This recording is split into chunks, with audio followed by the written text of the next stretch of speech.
Poland has taken in 50% of the more than 1 million refugees who have fled Ukraine in the past week, according to the UN High Commissioner for Refugees. For more on the story, I'm joined live from the border of Ukraine and Poland by Philip Crowther, Associated Press global media reporter. Philip, what's the latest on the situation where you are?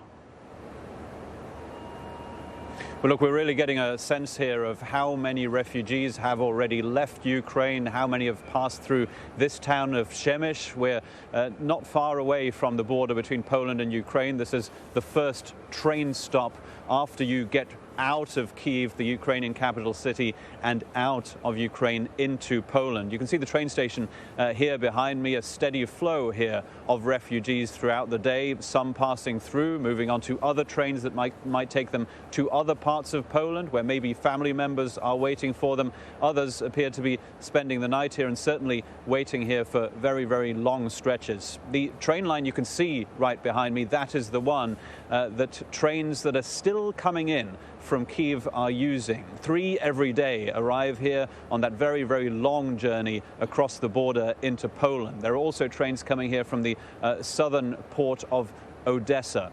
Of course, this has been a treacherous journey for all of these refugees arriving here, be it from the capital city or from other towns throughout Ukraine.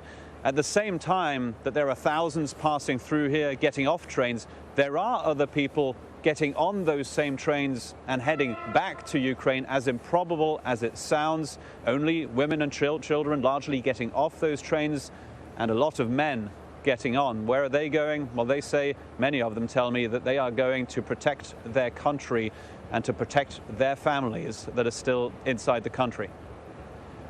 What are some of the stories people have told you today? Well, look, these are desperate, heartbreaking, and sometimes a little bit edifying stories as well, because what we're seeing here is that the humanitarian situation, a lot of humanitarian organizations getting together here, are very, very well organized. The people who get over the border here into Poland get a very warm welcome here on the Polish side of the border, be it here at the train station or at other areas in this town where refugees first arrive, where they get a meal, where there are clothes donations, where there are diaper donations as well, and also places where they can spend the night. Now, the people that you speak to here, though, are, as I mentioned, invariably women, because the men have to stay behind.